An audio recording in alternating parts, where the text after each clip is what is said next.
forward. How many did you take part in sports, by the way, while you had that ambition? Did it Yes. confine you to the books, bookworm, or something like that? Well, I always loved sports. I played a bit of cricket. I played a bit of football. I believe guys like you who usually captain of never put me to bat too high up. Still, I'm still waiting to beg forgiveness for what by putting me to bat sometime nine, etc. But I was able to say, To hold the law order together. I also did. I will tell you with record before that I was captain for Red Arrows. I ran several sports. Ran music school also. Yes, I'm quite aware of that. And I'm happy because just the other day I have some students who want to just forget academics and get involved in sports.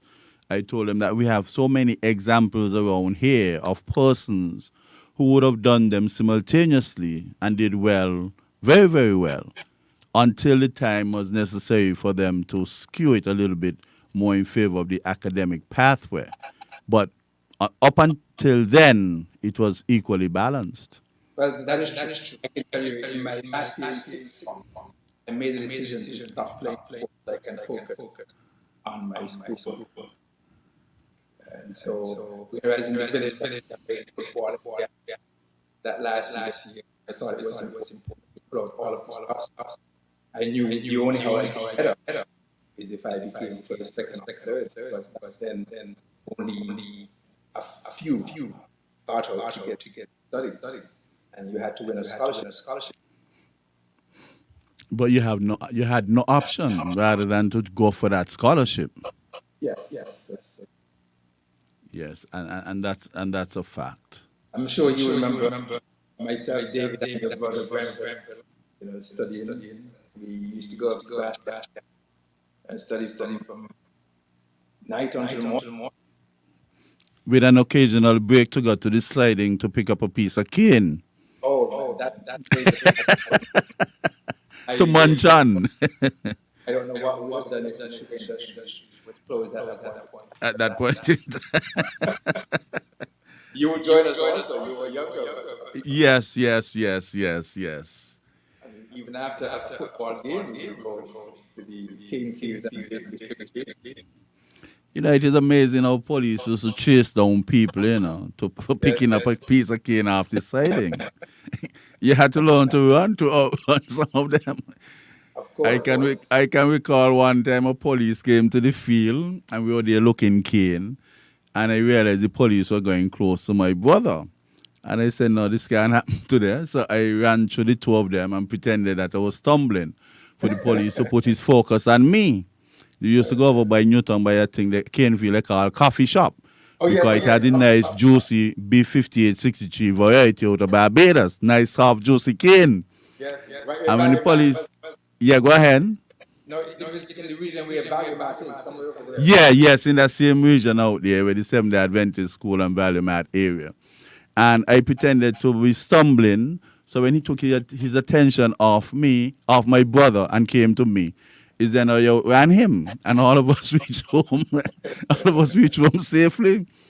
So the van came down with some persons in the back because they had these long vans, and they had some cane and they had a few persons, and they stopped out in College Street, got. And they came knocking on the door because somebody must have said, well, two of the guys them living there. So my father came out. And then the police saluted him and said, sorry, sir. Yes, but we had to put in the hours. We had to put in the hours. And you did just that.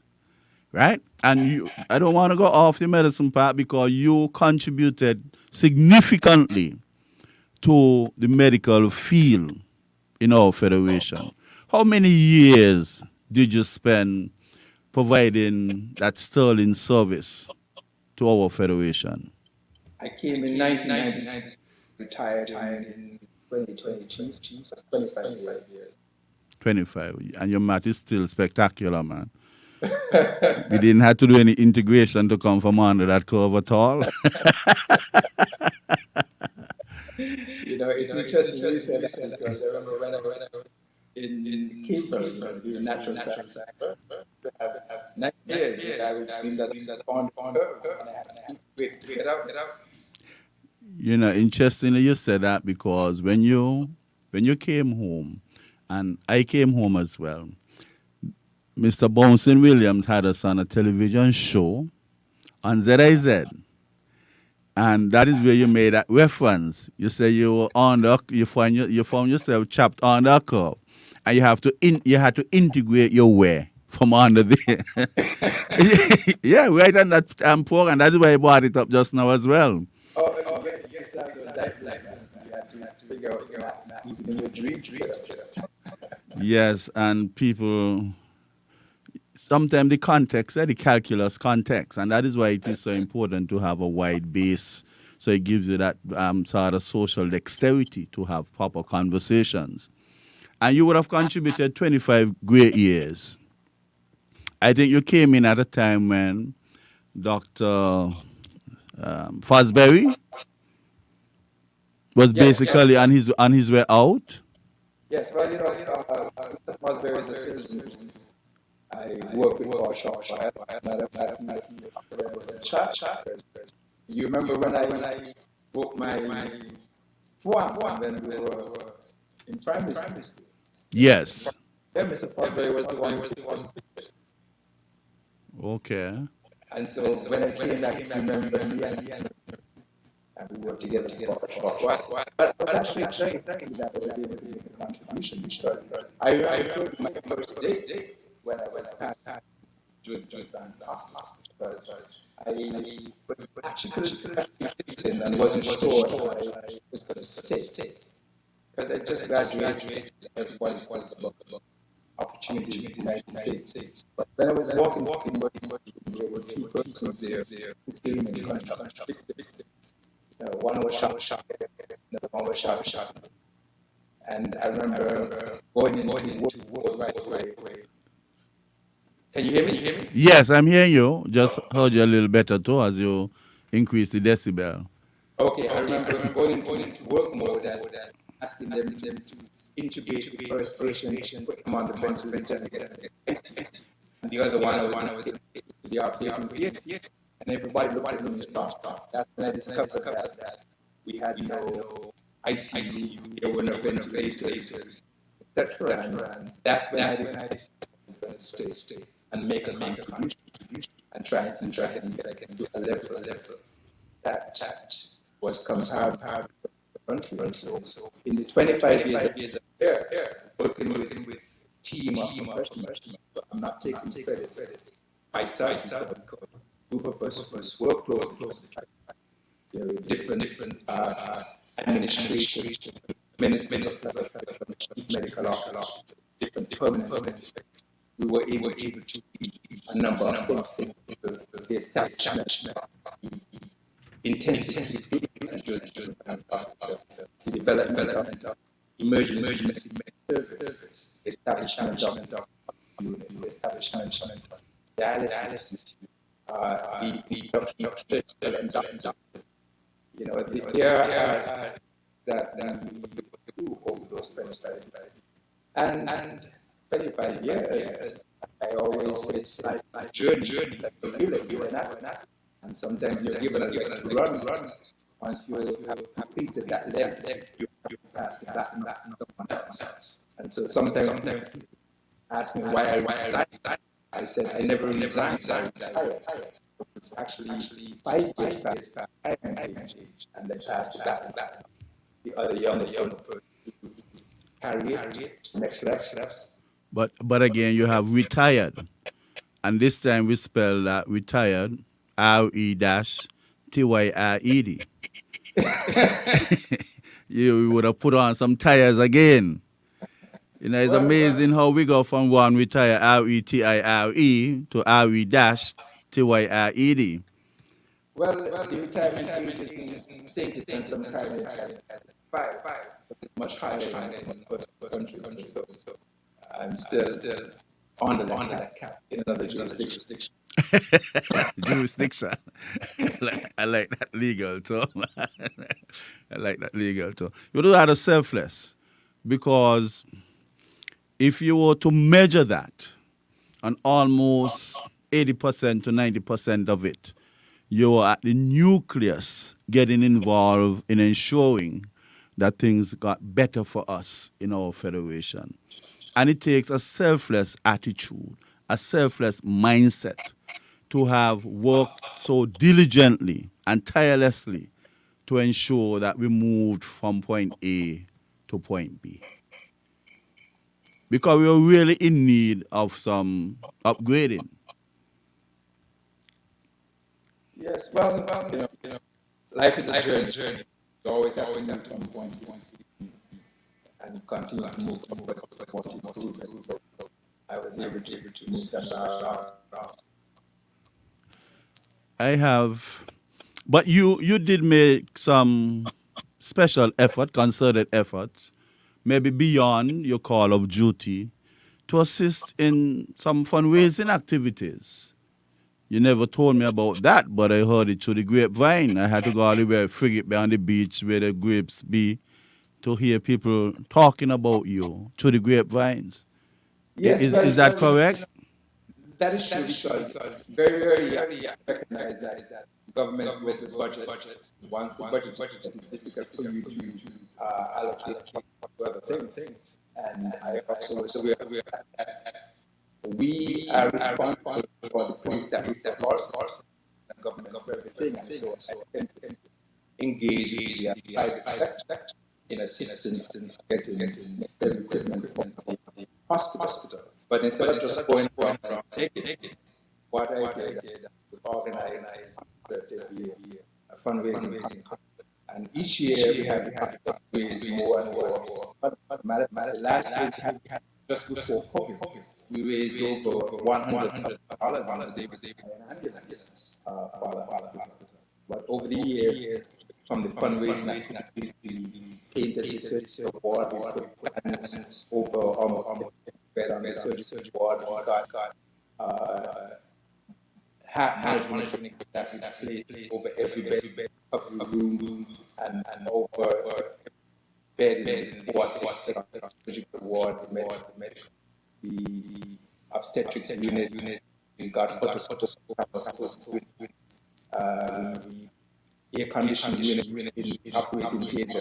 There are a number of things that were raised. And I want to thank students of Windsor University who came out all the time, selflessly performed in these concerts, and all the first who would buy tickets for the show. And what was funny, tickets that sold were called tickets, paid more for them, but they were the same thing.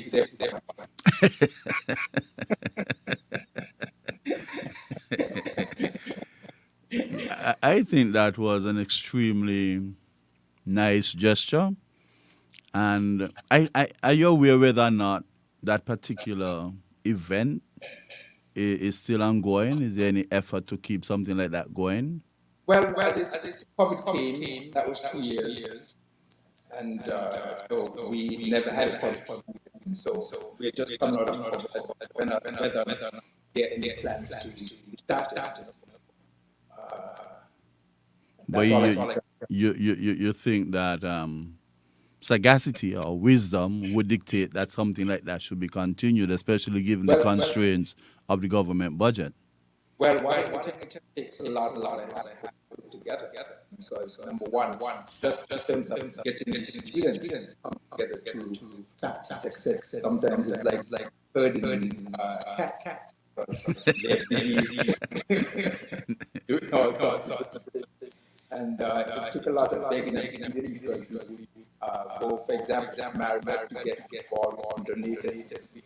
We would, and I would thank them for that. Go to Lofters to donate lighting equipment. I thank him for that. Adrian Lamb, sound system. We thank him for that. We went to some of the bands to get mic stand things. It takes quite a lot of work to pull it off. It's not easy at all. I wish though that we can get something of parallel so that we can at least supplement whatever is in the governmental budget, because those supplemental income that were generated, like you indicated, they would have gone quite a long way. Yes, yes, yes. Quite a long way. Did you all do some troubleshoot brainstorming, or it was based on maybe your experiences and other person's experiences to get an idea, zero in on what we would really need? And even after you would have generated the revenue, did you establish a preference scale as to where we are going to put this money, this first, that second, that third? Yes, I will look at things and make sure that I got tangible results. So, for example, there was always a problem with central air conditions. Sometimes the application would be hard to install. My plan was fully air conditioned, the independent central air conditioning. And so that was one point. Another thing was realize that this recovery room have monitors every bed. The next plan was have a monitor over every single bed. We realized that even summer months the wards are very hot. So we made a plan to put a fan over every bed. So first, one year we realized that wall was a bit, painting. I don't want to use the that get paint, the emergency so things like that. I always have a slight concern over any centralized air conditioning system, because centralization would indicate that if something goes bad, it almost goes bad throughout the entire system. And I think there should be some sub units in terms of control here, control there, at least 4 subunits, so that if the centralized AC would have gone down, you can still get some juice elsewhere where it might be more strategic for you to have at the time, more important for you to have at the time in that like you said, the operating room. Yes. But I remember our challenge when we decided that we were going to buy an ambulance, and I knew that we had to pay $100,000, and a lot of persons pulled together. I must tell you that my husband used to be my right hand man. Yeah, helped me for most of the time. I had to show him one-on-one when she was studying. Couldn't do it The all. lady used to be your right hand man. Sorry. No, that's all right. That's all right. We understand. We sometimes sound sexist, but people understand. You have a female at the chair, and they say the chairman is miss this and miss that. Just teasing you. Go ahead, man. So again, the point I wanted to make was her student effort on a number of posts, and we could not have done it with millions of students. Not just millions of students, but it was the main shows from the mainland, because I realized they were very talented. They could dance, sing, and so we channeled that bottom onto to raise money for the hospital. Now, the security at the hospital, there would have been some unfortunate incidences up there. And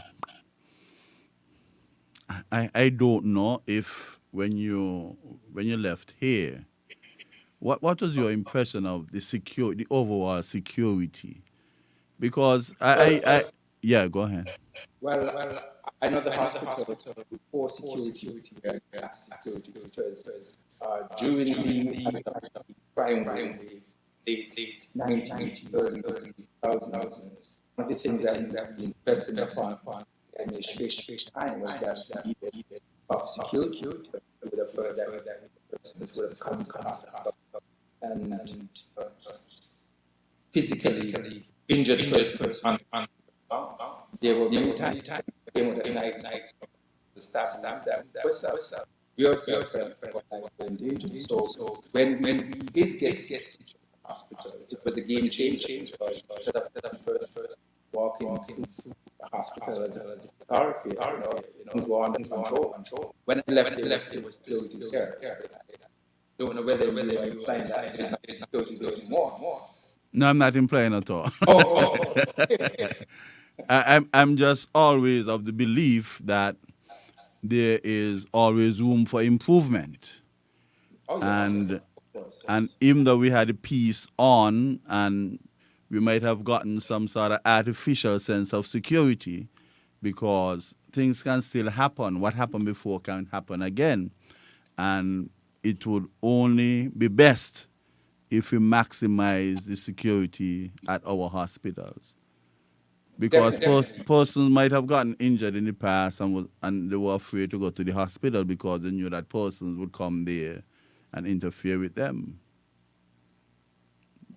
Yes. These are persons with guns and shot. It's a serious problem. But I can tell you that security, after we have 20 security there, was a very safe place. Okay, excellent. Now, sometimes budgetary constraints would cause us not to exercise at a fuller capacity or diversity with respect to our professionals at the hospital. Sometimes they would say that we don't have the expert to bring in the apparatus. If you bring it in, there'll be nobody to use it. And the other end of the extreme is that sometimes you have people there to use it, but you don't have the apparatus or the equipment. How do we strike a balance there? Well, I'll tell you first. About 80% of the problems that we present with at the hospital, the George Hospital capacity. People always tend to focus on the weight and the always hear people about MRI, electroencephalogram, but there are very few people who need those sort of investigation and not an emergency. Uh-huh. And so, if you have the basic X-ray, CT scan, ultrasound, mammogram, laboratory investigations, and one can get off any laboratory, things like that, or the private, you can function quite well. And so, for the 5 to 10% of the persons who require specialist equipment, that can be outsourced. Okay. But what about the confidence in the staff, though? Because sometimes that confidence is an integral part of persons willing to subject themselves to an institution rather than trying to fly overseas. I know that we can get a lot of things done here, but sometimes hearing it from somebody who was inside there, like what you just said, I'm very comfortable with that. Most of the time you have an outlier of about 10 persons out of 100 or 200 who might need the extra stuff that we don't have, and like you say, it can be outsourced. Do you feel like we have sufficient specialized doctors? Well, what I can tell you is medicine, unlike other disciplines, require what's called continuing medical. And so you just cannot graduate from medicine and stop there. When, for example, at the medical school, there was nothing called but by the time I was about to graduate, it was on the syllabus. But this new came along. And there's so many other things changed over the years. So one always has to make sure that you to and if you don't keep medicine will get you will be behind the curve. And so I encourage all young doctors to continue to stay there, continue medical, because that is the only how they're there. And in this day and age, with patients being knowledgeable, it's very easy for someone who's new, 30, 40 years old, after the house call and he walks with a black bag. People assume that he has everything. in that and all the knowledge. Now people call you and they Google the information first, and they have more information about the time. And if you don't educate yourself, they will lose confidence. Of And so course. sometimes the person comes to the hospital to see you with a complaint, but they're fully aware of what the diagnosis or what the possible diagnosis or what is the algorithm that is involved in getting to the diagnosis. And if they see you out on a tangent and not getting there in time, they will lose confidence. They can even make an inference towards the prognosis. Because some of them go to doctors and they ask answers instead of asking questions. And you have to be mindful of that. And doctors would have to develop that coping skills, that coping skill, knowing that patients are becoming more au fait with what's going on. They might even be a little bit current, up to date. And if you're a doctor and you don't have that, you might not be able to cope with those curious patients who would come your way. You'll be offended because once again, whatever the doctor say used to be gospel. Well, I will give you a look. I had this lady, elderly, she was about probably come to see me. And one day she came with a cough. I gave her some medication, and she went and came back next week. Said, doc, I'm still coughing. So I examined her and gave her some other medication. And she said, let me ask you a question. All those certificates on the wall belong to you? And I said, yes. And she said, and this new fresh called tangling your face.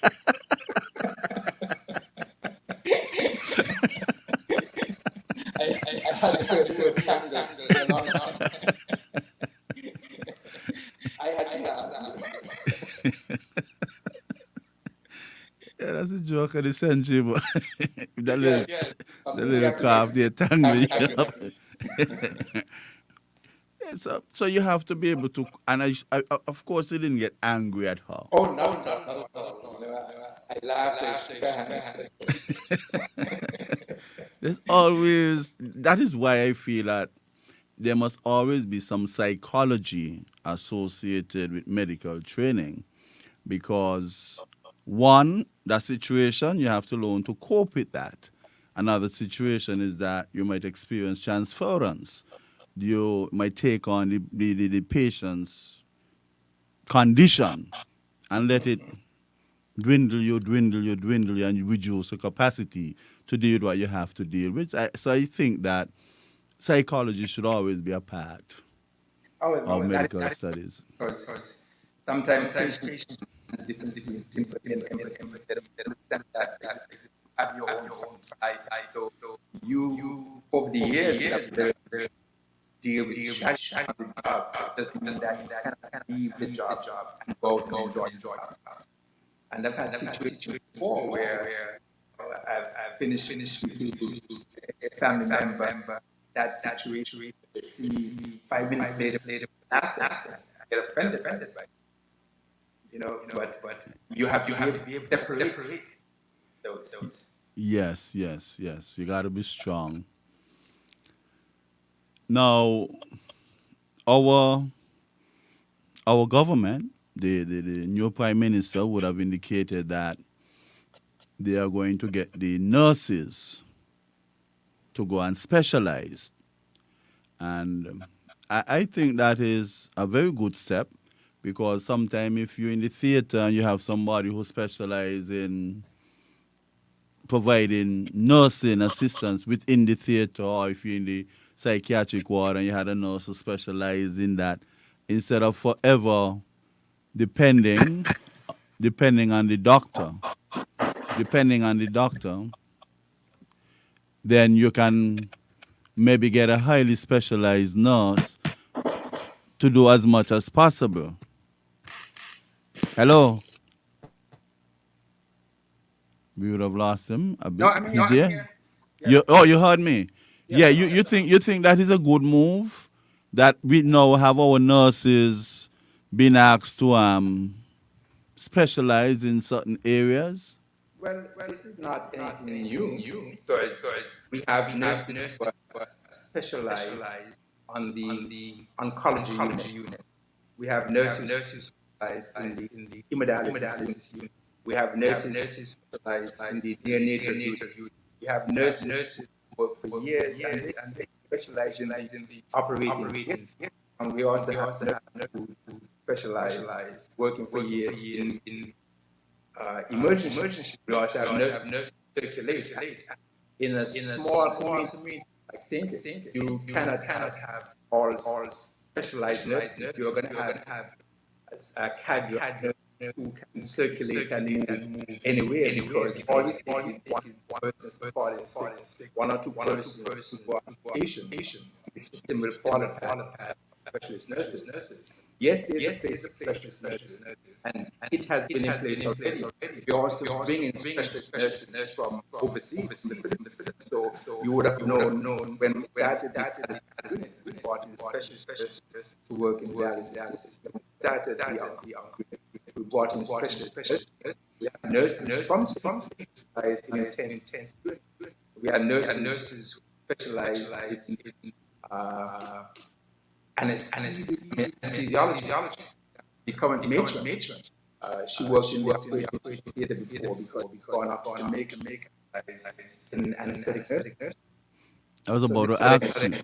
I was about to ask you that question whether they would have developed that special function by osmosis by simply being around for years and learning, or did they go off to actually study that particular specialization? Some of them would have worked in the area for a while, and others would have gone on to specialize also. And so maybe what you are referring to is pension what currently exists. Okay. Now, it is the intention of the now administration to have our hospital accredited. What is your interpretation? Because some persons are still in the gray area and maybe the need for it to be placed into distinct shade of black and white because it's a bit gray, it's a bit nebulous. What is an accredited hospital? Well, there's certain international organizations that hospital, and they have to have certain levels of service delivery to be accredited. I can tell you that in that education journey before hoping to get education out of and somewhere we stop. But I think it's more important for us to work on improving a number of first before we think about the accreditation. Yes, by being included the accreditation will tend to raise standards. Okay, but there are a number of other that need to get sorted out. I mean, there are a lot of infrastructural things that need to be sorted out at the hospital. We have a lot of standards that need to be addressed. We need to increase address that we have specialist nurses, doctors. We need to get out the service how we can expand them. And I believe once we focus on those things, then the accreditation will not fall if we decide to move to that. You want to accredit label. That's not going to change. We have not been accredited for the last 50 years. Change the delivery of healthcare. No, we need to just improve healthcare. And you're saying that if we focus on that, somewhere along that trajectory, that curve, the accreditation could just fall into place. Yes. Okay. Because here we have that exists and what's interesting, especially the government, they would have pointed out a number of issues. And a lot of the problems that were pointed out, they're real. So we need to address this problem. But how difficult it might be in addressing those problems in totality. Or there would always be problem, but you mitigate the number of them that would exist at one time? I think using a stepwise overall plan, I've seen things improved over the 2025 I was there. We have another plan to take it to the next level.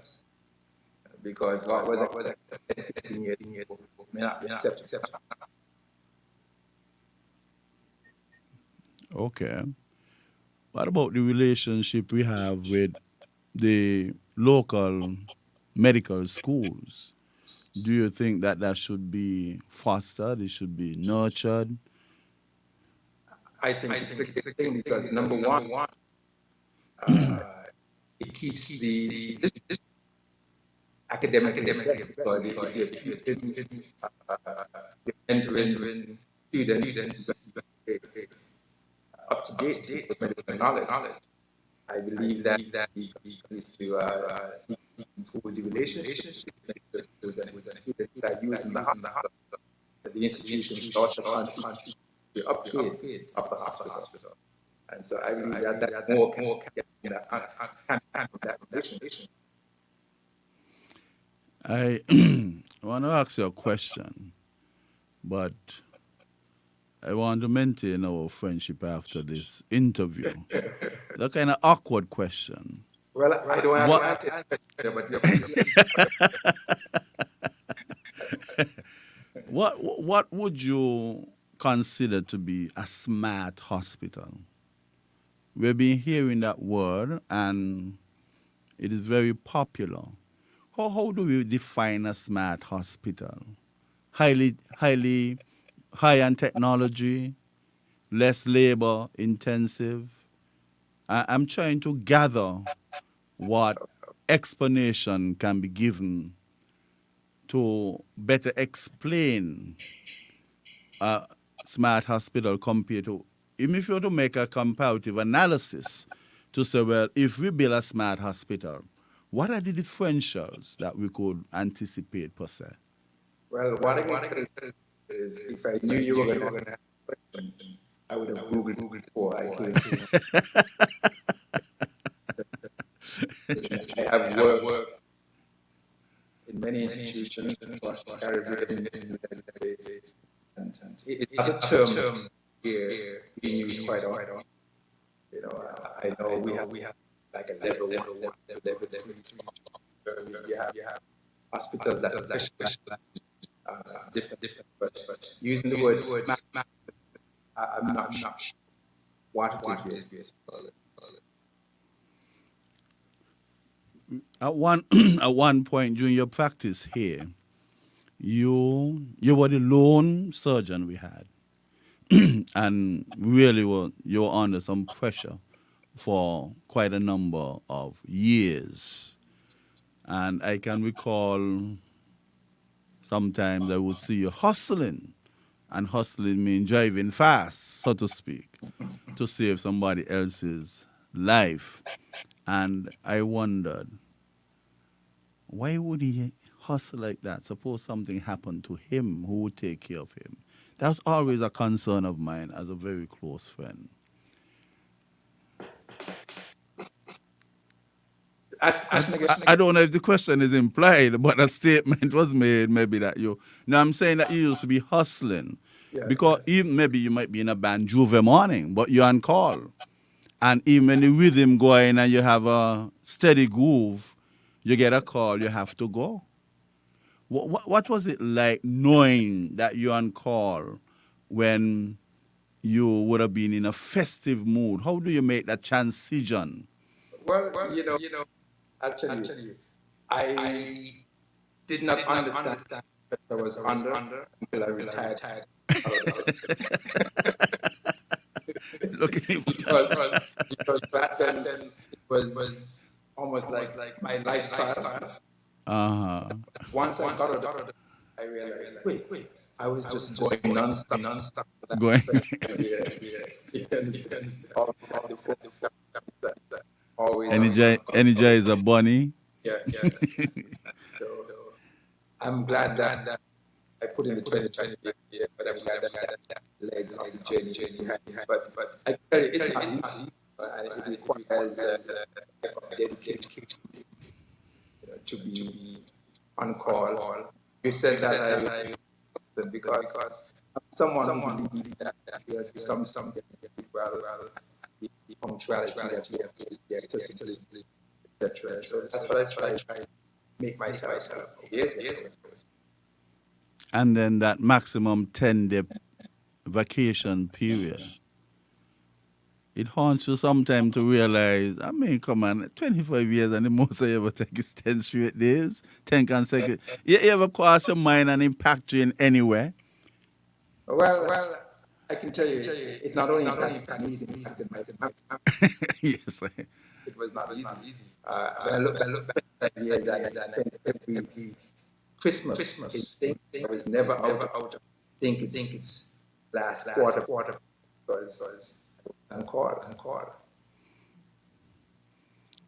But now you can enjoy your Jordan, your Allison, your Gath, and the accompanying grandchildren. Well, if you're on my Facebook, I post that's the joy of life. I haven't been on. But what is like being such a busy professional and trying to raise children when the world would be expecting parallel performances from them? What was it like bringing up the Jordan, the Allison, the Gath at those delicate ages? Having your professional, the passion that you wanted to do things with, and always wanted to be on target, giving of your best. Well, it was easy, but it required and commitment. So, you're committed to the work, you're committed to your children, and you're also. It was a feeling that things turned out fine. And your work ethics might have been translated to those three kids. Well, I go into those kids, but others who are around me, always believe in trying by them first. Ever you on one occasion, even to business inside there. Yes. Yes, so I always try to whatever I do, try to see how I want and use my life because you like me, have gone on the other side. We had a lot of reasons to say that we did not start like footing we were behind 8 ball okay. Inherent issues too, yes. Yes. I try to let people see barriers, obstacles. Yes, I can recall when you went by the prison to make that presentation. Many inmates indicated how they were touched because they had no idea that you had to go through. You were on that particular journey and what you'd have been through, going home for lunch and just drinking a cup of water and going back as if, pretending as if we had lunch. You understand? A piece of cane. Yes, and it was rather encouraging, and they were rather happy to hear that. And some of them would, yes. Right. It's amazing what peer pressure can do. We would walk home for style because we would be embarrassed to stay. But even if it's you realize that now. Yes, coping skills too. We came up with people drinking heavily. We came up with people smoking. I mean, less than now. But that is what I want to ask a question of you for them. When you look at the research is indicating that the brain is not truly developed until you're about 25. Then you had a documentary by Dr. Gupta indicating that they would have increased that by 5 years. So it is not fully developed until you're about 30. And then what is concerning to me was that a recent research would have indicated that anyone who started smoking marijuana before the age of 21, they had 4 times the probability of getting marijuana-induced psychosis and that it was irreversible. Are you aware that we might have had an increase in the number of cannabis-induced psychosis at our hospitals? I don't know. Well, I go prior to even I have children coming acute psych, and you can psychiatrist at some point in time. Look at our figures that number first and do psychosis. And my advice to any young person is that you should not in my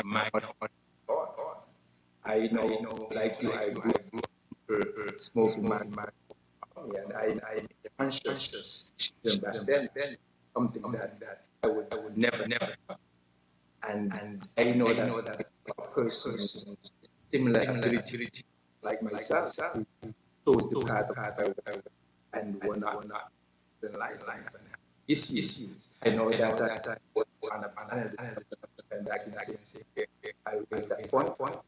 Told me they know a lot of stuff who smoke marijuana, but what for the food, that's for the cat. Right. I'm just telling you that you don't have to just don't drop. Yes, the effects from marijuana. Speak about the benefits of glaucoma to easily disorders, but the drug I don't see reason why young person need using that. They need to focus on preparing for the future. If you had to recommend an age group with respect to marijuana usage by young people, what age group would you recommend? Well, you know, I am very confident. I'm not going to recommend an age group. My advice is you don't have to use as much as you can focus on your future.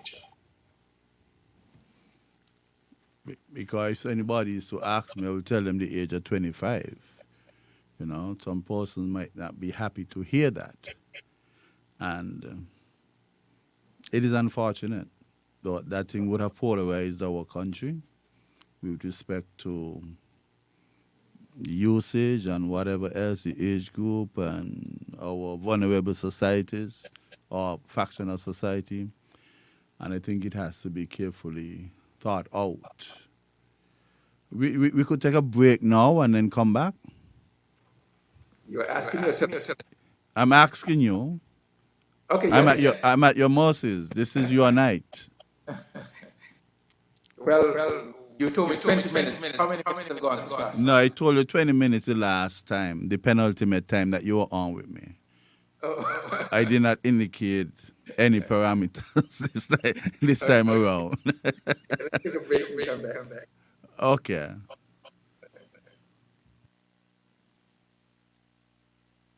Fellow citizens, near and far, join Newrish Nital on Sugar Soda 90.3 for Fear No Favor.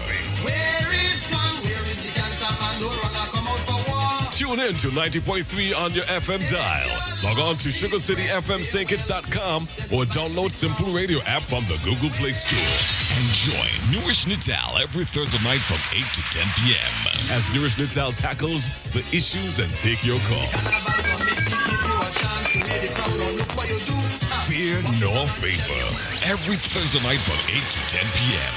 on Sugar City 90.3 FM.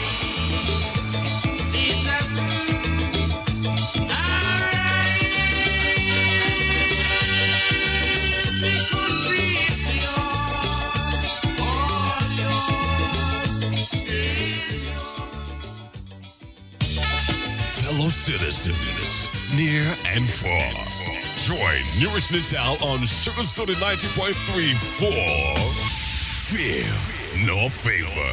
Where is the cancer man? No runner come out for war. Tune in to 90.3 on your FM dial. Log on to SugarCityFMSaintKitts.com or download Simple Radio app from the Google Play Store. And join Newrish Nital every Thursday night from 8 to 10 p.m. as Newrish Nital tackles the issues and take your call. fear nor favor. Every Thursday night from 8 to 10 p.m. on Sugar City 90.3 FM.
Welcome back to Fear Nor Favor. Doc, you with us? Yes, I am right here. And I can tell you one of the first things I did during the break was to look up what's the smart hospital. And what happened? And I'll tell What's you the so. revelation? I'll tell you so. A smart hospital is data and technology to accelerate and work healthcare professionals and hospital management are already doing, such as tracking hospital bed occupancy, monitoring patient vital signs, and analyzing radiological scans. And so I guess most of the institutions that I worked at, they were smart hospitals. And I guess by saying that we are going to be building a smart hospital, it simply means that we are going to be improving our IT technology uh, and our electronic medical record system, etc., which is a path that we were on before. And so, because I think the general public might think when you hear smart hospital, you think there's something dramatic that's going to happen when you move into the hospital, but it's basically improving the technology. Okay, and like you would have suggested that you might have different levels as well. Smart, smarter, smartest. Level 1, level 2, level 3. Something of that parallel as well. No, well, what I was telling you is that, for example, where I work, the hospitals are labeled, I mean, categorized differently. If you have, like, for example, a children's hospital, a cancer hospital, a level 1, 2, 3 trauma hospital. But I've never really heard hospitals being characterized as smart. And that's mainly because I guess most of the institutions in a first world country, they are smart already. And so it is redundant for you to use that word.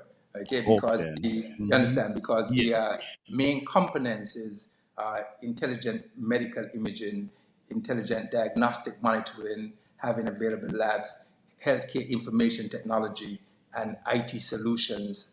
And so those are things that are already embedded in most first world hospitals. And it's a journey that we're on in St. Kitts. And so it's not that you wake up tomorrow and you build a smart hospital. We need to continue to work to build out and implement the electronic medical records that we were trying to implement to get away from the paperwork.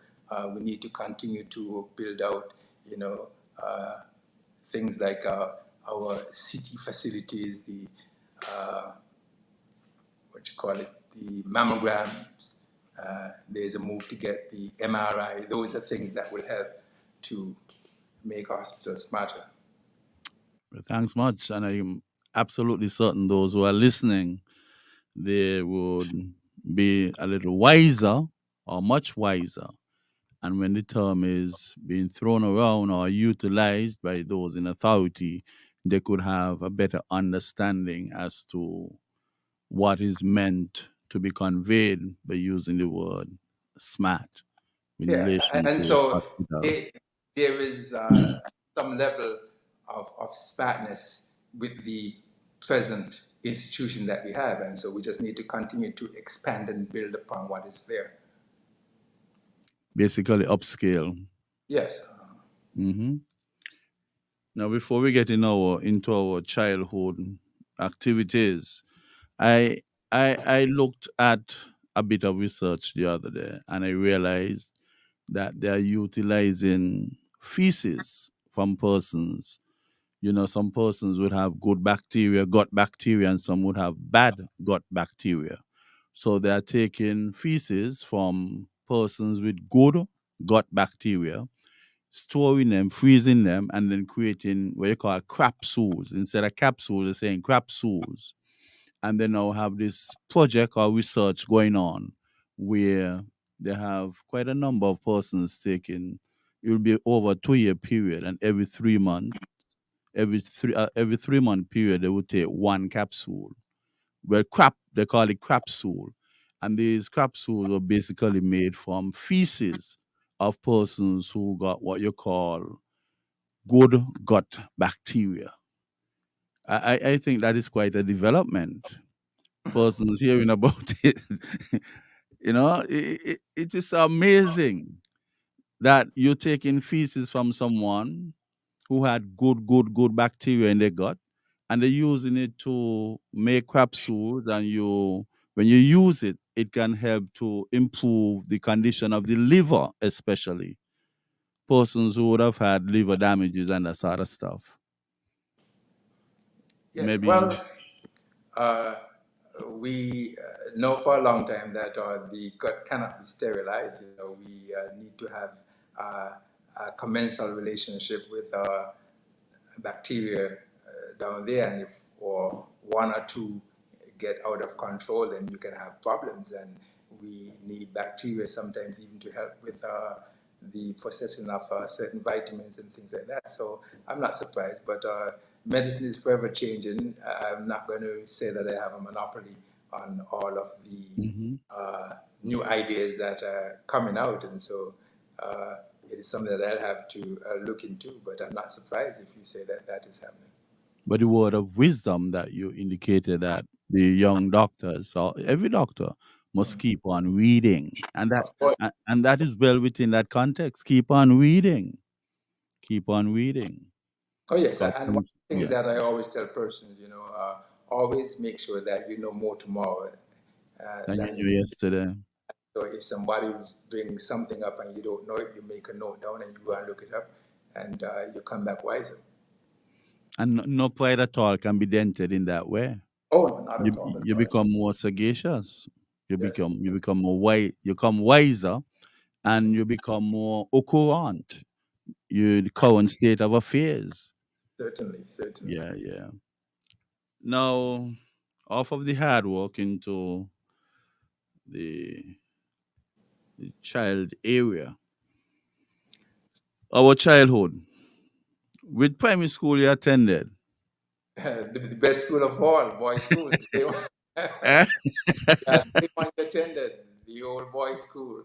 The old boys' school. We honor yet the rule in you till the last bell call. We honor yet the rule in you. You remember that from Bassett Boys Yes, School? yes, yes, of course, of course. There were great days and jolly days at the best school of all. Yes. Obadiah Williams. You know, as a matter of fact, sometimes when I tell my children about, our childhood days and just how school started, they wonder how we can still love school, because I tell them, you got to school early and we were playing cricket or football, and then you had the first bell that you had to freeze. You remember that? Yes, of And, course. and then you move when you hear the second bell. The second bell. And if you move before the second bell, somebody could report you. But back then we used to say, port you. Remember that? Yeah, and you get lashes. You get lashes. And then on a Monday, we would line up before you went inside and you had inspection. You know, Your right now, pencil. Yes, a right now pencil was. you Yeah, will go pass ahead. your inspection now because you don't have any. But Yes, this is, Mr. Williams, Abediah took a pencil and pushed it through your hair. yeah, And anytime that pencil stopped, I used to say that used to be a bit unfair though, because he could decrease the pressure through which he's pushing the pencil. And it would stop and you just had to beat anytime you you. got hooked up on a knot, man, you got lips. Yes. And people just so, and we had to match. Yes, yes. We had And to match, put out yeah, your fingernails, them. you also inspected your fingernails. To this day, I still keep my fingernails short and clean, man, because he inspected those. And then the timetables, we had to sing the timetables. And he would be coming down listening, and you hope he passes you when you're in the two times, right? When you get up in the 8 and 9 times. Some guys only knew the tune. And then eventually he tell everybody else such and ask you to continue. Yes. Then he would realize, well, you don't know it, and that is such a big problem, very, very big problem. I had to call some parents to a meeting, and I tell them it is inevitable that the children learn the tables. You put them to write it out, they can write it out because all you have to do is you add 3, 3, 6, 9, 12, 15. But I tell them if I meet them on the road and I ask them 99. You're supposed to be able to tell me 81, just like your name. And I Yeah, told the parent, if they cannot do that, then they do not know the tables. that's true. That's And true. then it impacts negatively the ability to do long division in a competent way. Yeah. Just But one question though. When you yeah, were in boys' school, were you an alto, soprano, or non-singing? I been all three: alto, tenor, soprano. I really don't remember, to be honest. I wouldn't pretend. I was just in the bulk Well, area, maybe. I What remember were you? An alto, tenor, I was soprano? non-singer. I was labeled a non-singer from the That's what I was in the bulk. It was amazing that you have to sing at mornings. yes, He takes the tuning fork before, yes. and he hit it and then he put it down and you hear that. Do, Do. yeah. I And he couldn't could make tell you that. when you're off it. And if you're off terribly, he hit that thing under there so hard. You know? Yeah, you have it over here. Do. And he go around the altar and he's a plan and all sort of stuff. My boy Yes, yes. school was such. I don't talk about making noise because we did not have any partition between the classes, nothing to partition off the classes per se. Grade Because one, grade two, kindergarten, just a board. the last time I was home, I went in the old boys' school there, and I was surprised to see how small the place was because back then I thought it was a huge, huge auditorium. From kindergarten to grade 6, 7 classes. And each Yes, class had A and B. A and B, yes, and some class had 30 something students in there. Yes, and this is not like once ago where you have head teachers now who don't really do any teaching.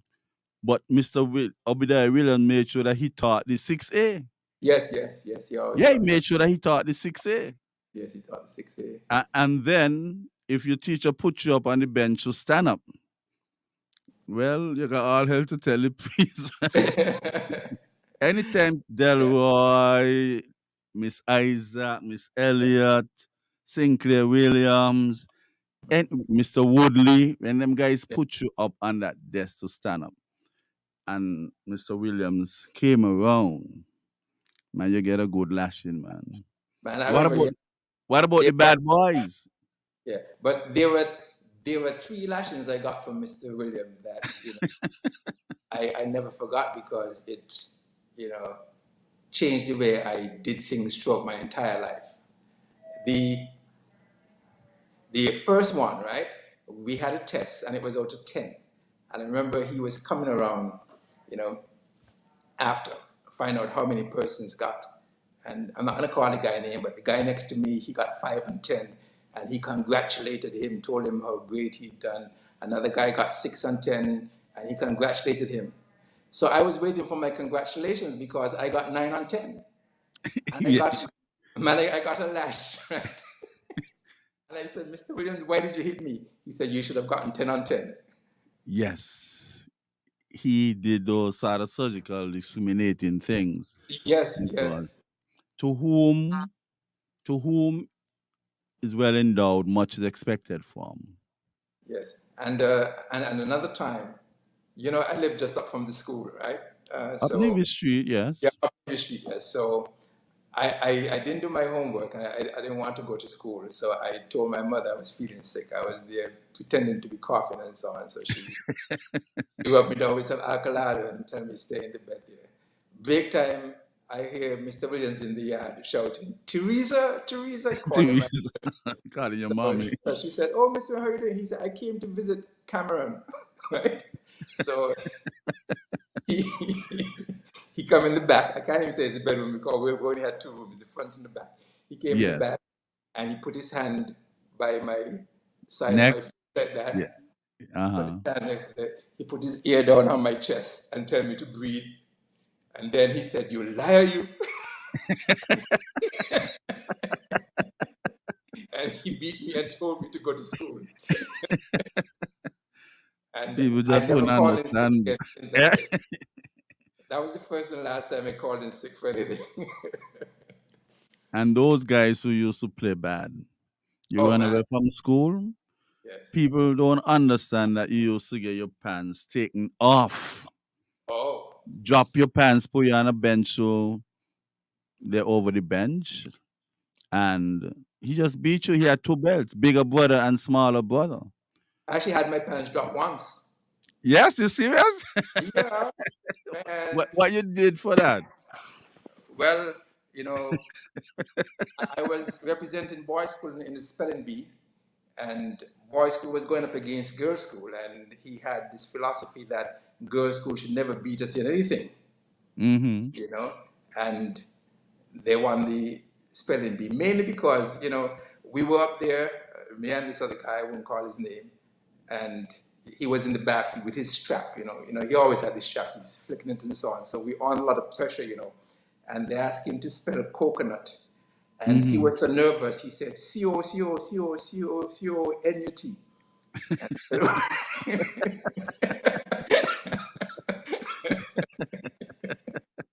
A lot of CO and then NET. And because of that word, we lost the spelling bee. And we had to match from boys' school, from girls' school down to boys' school because the finals was at girls' school. And we went in the Mm-hmm. belfry and we had to drop our pants and got beaten. And I Yeah. actually felt I deserved it then because I felt really bad losing. So it's not that I thought he actually abused us. I actually thought, boy, we really should not have lost that. And those belts used to hit hard, you know. Oh man, you used to see Smaller brother, when the offense is not too intense, and then bigger brother, that is yes. when you'll be wailed up. And he also had a stick he called Ricky, I think it was. There Yeah, was that, one a police, cane, a a cane. cane that a sergeant of police would use. Yes, yeah, that was. He'll be in the class with that and would hit you just between your neck and your shoulder there. Yes, Yes, and he used to give a lot of poems for you to learn, yes. and you I had remember to go one back. time too, Huh? right? One time we were practicing for some athletics, and it was break time, and he said he was going to train us. We had to run from down by where Miss Eddie by Victoria Road Seaton towards, Street, towards the gut, the towards the chapel gut step, point. yes. Seaton Street.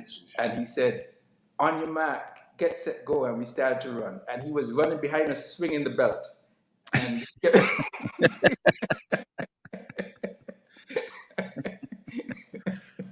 and every time we look back, he would lash us, and he said, "When you're running the real race, you cannot look back. You cannot look back." Yeah, he had a little speed associated with him, you know. Oh yes, man, he was pretty fast. One time I just walk in and he tell me, go. Well, I see him start to run, so he thought he meant, well, start running. And I get some belt from him, boy. Him that tell me go, and he right there beside me, bye, bye, bye, bye. And parents used to really have a lot of admiration for him. Nobody ever did come to the school to make any confusion. But he actually loved us, and he brought out the best in us. And yes, it was the era where corporal punishment was the norm, and so it was a part of life.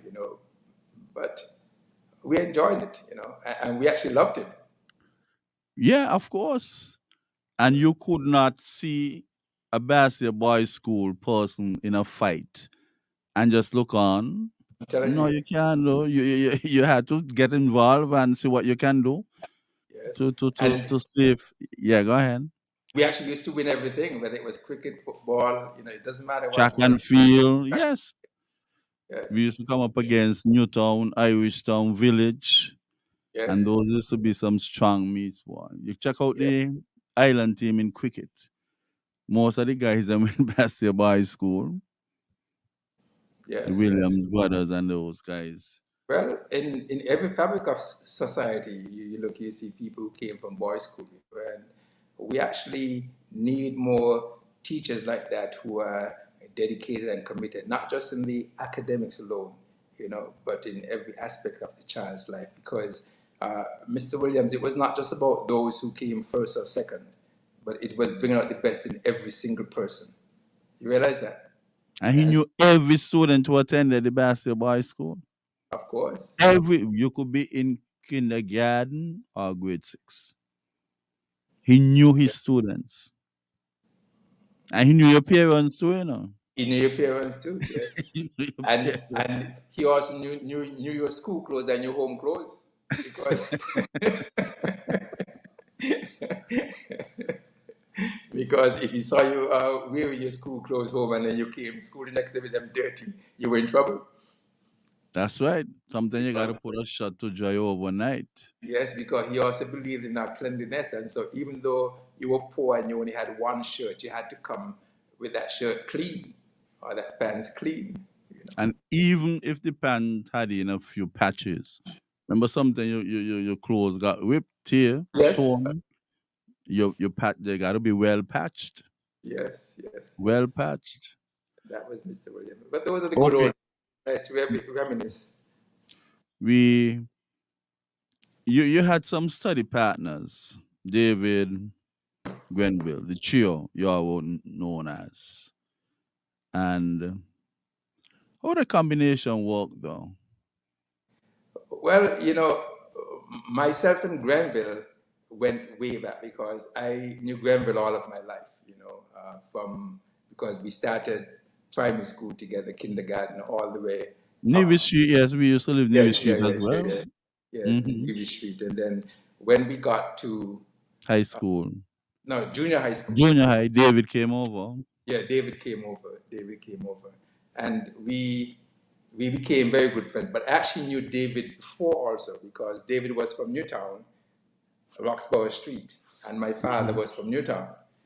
And my grandmother went to the Ebenezer Church. I'll go there, and so I knew David from the Ebenezer Church. And so we just became closer friends when we uh, went to the Bastia High School. But what I like about David and Grenville, we used to always plan, and so we always had these great hopes of, breaking out of poverty through education. And so we would study, and we formed a study group from the age of 12 all the way up to sixth form. And so people would always see us together. We spent all of our Saturdays at the library, the public library. That's where we spent our Saturdays. We spent a lot of nights at the Bastia High School, studying. And all three of you all did similar subjects: Yes, we did chemistry, biology, maths, physics. yes, but I also did the languages. You did the languages. Yes, But that was in for O level. O I'm level. talking about sixth form now. Yeah, yes, sixth form we did the sciences, yes. And then David went off into engineering. Myself and Granville started computing science in Barbados, and then I switched over to medicine. Yes, I think that he was into physics as well. Yes, But then yes, he realized that, look, I cannot come back home to do anything with physics. yes. So he wanted to change. So he did a double major in the computer science and mathematics. Yes. Yeah, that was the awesome three. And you all still remain friends to this day. Yes, we still remain friends. I mean, we went our separate ways and we had different interests, but we still remain friends. You know, as a That's matter right. of fact, when I have, like any code words where I have to put in my best friend's name, I always have to put in one of them because I always say, even if I have Alzheimer's, I will remember those two names. Yes, most certainly. And all of you got scholarship, but you won the state scholarship. Yes, I did. I got the best A-level results, I think it was in 1982. Yes, I got a state scholarship, yes. Okay. You returned to St. Kitts after medical and surgical training and the years of trauma surgery in first crime wave, plus medical chief of staff. What those responsibilities were like, though? Well, Being a medical chief of staff. it was not an easy job, because there was a lot of responsibility that came with it, and you got complimented when things went well, and you also got criticized when things were not going well. But when you're in a job like that, you have to stay focused, you have to have a broad back, and you have to be strong. And so, despite the criticisms and so on, I can tell you those things never faze me at all because once I'm focused on what I have to do, I don't worry about any negativity at all, at all, at all. And so I knew I had a job to do. I knew that I was going to do it for X amount of time, and I did it. I mean, I can tell you after the 2 years of COVID, I eventually got tired, and I reassessed where I was, and I realized I had given my best 25 years. I realized that I was 5 years over the government stipulated 55 years, and I just thought it was time for me to step aside gracefully and pass the baton on to someone else, which is what I did. Retiring after 25 years and returning to the US. You're now, based on the information, you're at a trauma center. Yes, I am. Okay. Is it hectic? Well, when you're doing something that you love, it's difficult to call it hectic, really. I'm doing what I enjoy, and so I never really consider it hectic. I enjoy going to work. I enjoy operating. I enjoy seeing patients. I enjoy when I get a call to go to the emergency room, and so. But let's say once you're doing what you love, you have a passion for, you never work a day. Yes, and I you have to love what you do and do what you love. Mm-hmm. What is your impression, though, of the recent recognition? How it makes you feel? Was there ever a time when you felt like you were not receiving the feedback of appreciation? Sometimes we put out a lot and we wonder if people realizing and if they're appreciating to the extent to match what you're putting out, if the return energy is matching the one that you're putting out, were you ever felt as if you're not fully appreciated in St. Kitts Nevis? Well, I when I put my heart and soul into something, I do it looking for the result and not necessarily for the accolade. Even if the accolade or the appreciation comes, it is good. Okay? And that's the most I would say with that, you know. What I can say is that I was also very humbled that I got this appreciation in such a short time being here. Yeah, I understand that. If you had any option other than medicine, let us assume you had to make a choice. What might it have been? I'm going to have to go soon, but I can't imagine anything else that would have made me this happy, Uh-huh. you know, because yes, if I did not do medicine, maybe I might have been doing something like computing science, which is what I started before I did medicine. But this is one thing that I do, and I don't consider it work. You know, I enjoy every aspect of it. Okay, I know that you're on call and we Yeah, would have taken up quite a bit of your time. my phone just went off, so I'm going to have to answer this call just now. So Yes, okay. Thanks much for the time and congratulations on being recognized. Okay? thank you very much, and it was great talking to you. I told you that you would be the first person that I would speak to when I Whenever left. you're ready I to. know Right? you probably thought that I had forgotten. It took about 6 or 7 months, but you're the first. Okay, thanks much for that privilege, man. All right, you And have take a care. productive rest of the night. Okay, and hopefully I see you sometime soon. Take care. Okay, take care. Let's take a break.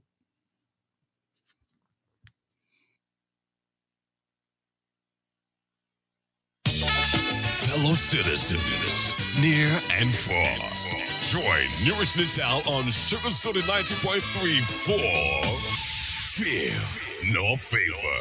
Where is man? Where is the cancer man? No runner come out for war. Tune in to 90.3 on your FM dial. Log on to SugarCityFMSankits.com or download Simple Radio app from the Google Play Store. And join Newrish Nital every Thursday night from 8 to 10 p.m. as Newrish Nital tackles the issues and take your call. Fear No Favor every Thursday night from 8 to 10 p.m. on Sugar City 90.3 FM.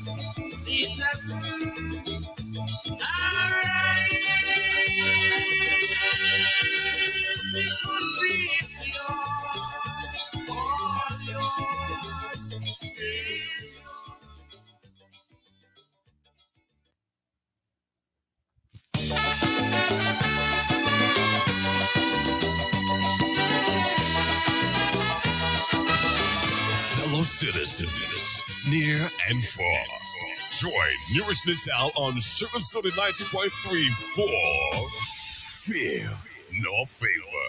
Where is man? Where is the cancer man? No runner come out for war. Tune in to 90.3 on your FM dial. Log on to SugarCityFMSankits.com or download Simple Radio app from the Google Play Store. And join Newrish Nital every Thursday night from 8 to 10 p.m. as Newrish Nital tackles the issues and take your call. Fear No Favor every Thursday night from 8 to 10 p.m. on Sugar City 90.3 FM.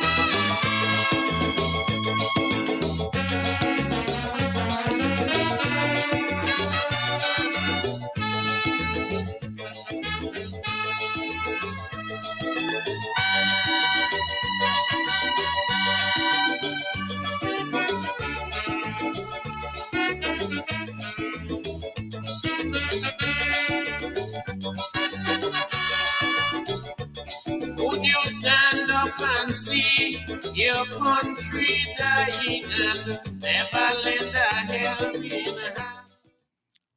Welcome back to Fear in Our Favor. I really did appreciate that interaction there with my very good friend, Dr. Wilkinson. Go way, way, way, way, way back from apparently the age of 5 and 4. Was always a year ahead of me. He and my brother and David, and then just behind you had his brother Errol Wilkinson and myself. Now, let us look at the football that is going on. We have to be careful and do not pressure the team due to the 3-0 from Trinidad, the 6-0 from the US. I think that it is something that we would have achieved, but we'll have to work our way into sustaining that. The problem is if we are going to invest in our football, our soccer, we have to really make up our minds to put hundreds of thousands of dollars into the football.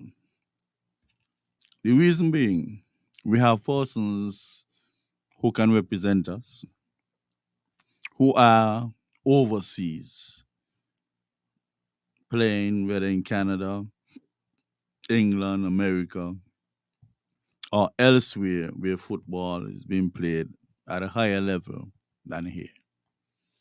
There might be the occasional need to get a few of them coming in and trying to mesh chemistry as early as possible. It must not always be around a tournament time.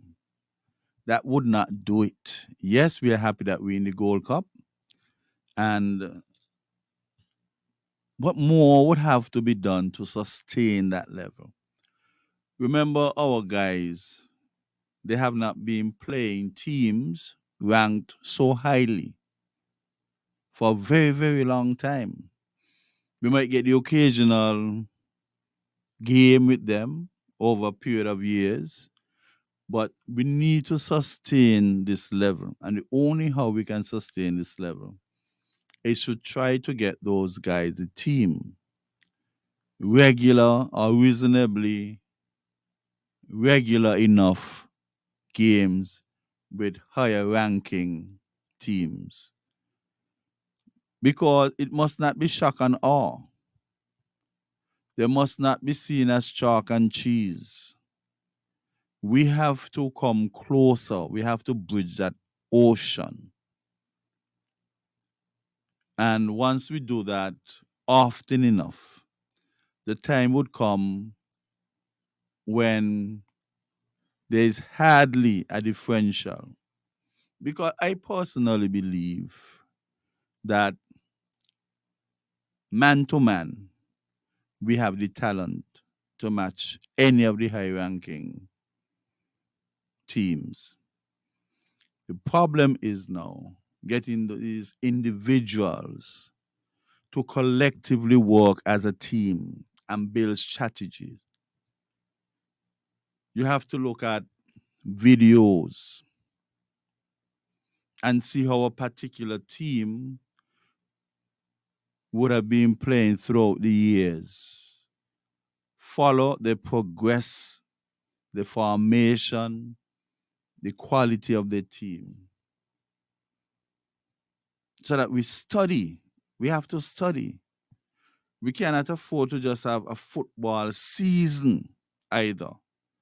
Yes, we have cricket, football, basketball, but mainly cricket and football. But cricket is on the down, so we could almost use the whole year to play football. We have to ensure that even when there is no meetings collectively to play games, individuals must work on their skills. If an individual works on his personal skills, to a large extent, it would be easier for him to fit in any formation that he's asked to fit in. And then we would not have this sort of negative vibes towards foreign based players. Because, I mean, if you're a professional, you should be able to fit in, but some countries really do have. In Brazil, they would have problems getting the final 11 because this person playing in France, that person playing in America, that person playing in Spain, that person, different places. But once you're a professional and you could be given information with respect to a particular formation, you're supposed to be able to fit in. The only odd thing is that if they're going to put you to play in a position that you have not been playing in a long time. So we must know our players. We must know our players. And that differential between, and I'm saying too, you must have a disparity between our local base players and the foreign base players. If, for example, there's hardly any difference in skills and overall technique of a local player and a foreign based player, the local player must be given the nod. There must be a wide enough differential. Don't tell me that A is overseas and B is here, and any one of them could go on at any time. If you're overseas, you should almost be a pick ahead of me who is locally based, unless things would not work out so nicely. How do we keep those who are here together? Form a team, and we keep that at the nucleus.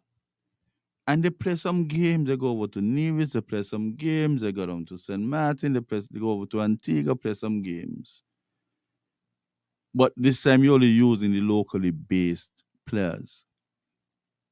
And until you can really champion the region, it would not be time for us to venture out and play at a higher, to play the higher ranking teams.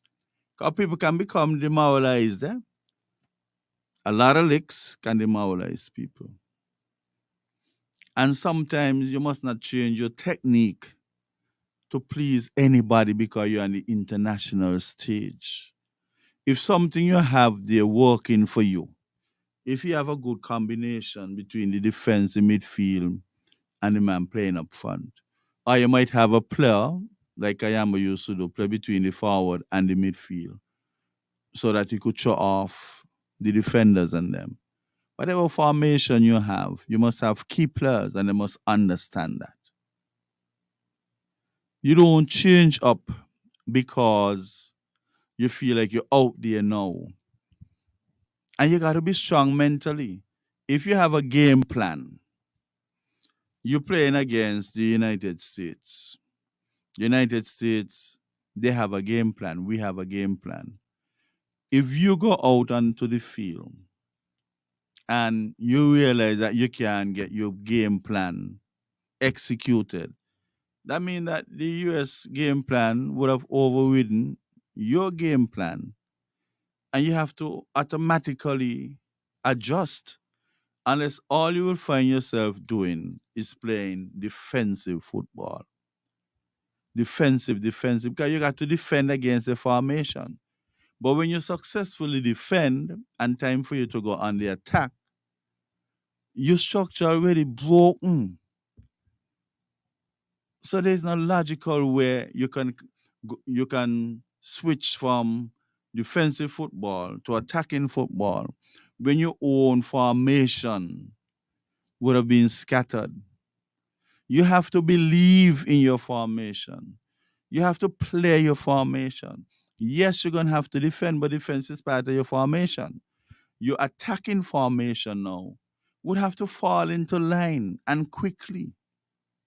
Yeah, people getting a fast break. You have to be able to switch and switch quickly. And sometimes we have coaches, technical staff who try to change some people's style of football. And if they don't change, then you tend to leave them out of the 11. But if that style and technique and mindset is working, don't try to pressure somebody into changing. Because once you're part of a formation, eventually you'll do what you have to do. But you cannot isolate the person and look at the individual skills and technique or even mindset and say that it would not work here. We have to give them a chance. If Viv Richards from Antigua, when he went to Alf Grover School in England, and the coach was trying to tell him, cock the elbow, hit mid off, mid on for a period of time, do that, try to face as many balls as possible, keep your head over your bat. If Viv had only listened to them in an overwhelming way, he would not have been the best batsman the world would have ever seen. When Viv started to hit ball from outside the off stump, through mid wicket and on the onside, the coach wasn't happy with that. But if you read Viv's book, I'll go for walkout, look. It is effective. So we shall not change it. And that is why there is a book called Hitting Across the Line. We've never changed. No coach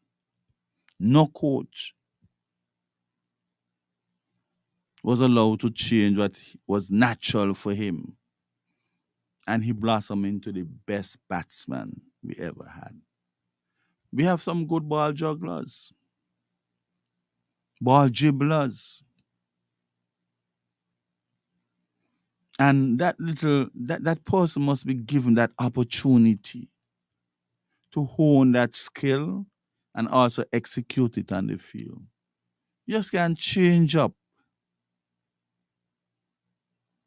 Sometimes you got to see how much of the natural you can stay with and how much you can work from the periphery coming to the nucleus of that player and see what little incremental changes you can bring. But if you're going to take an individual and destroy 50% of his comfort in playing, that will be quite a challenge. Quite a challenge. I think that we should be proud of the young men. We must encourage them to do a lot of individual work. Individual work.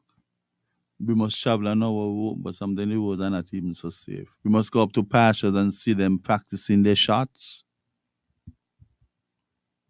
Doing everything. You can't do things in a normal fashion and rise above the crowd.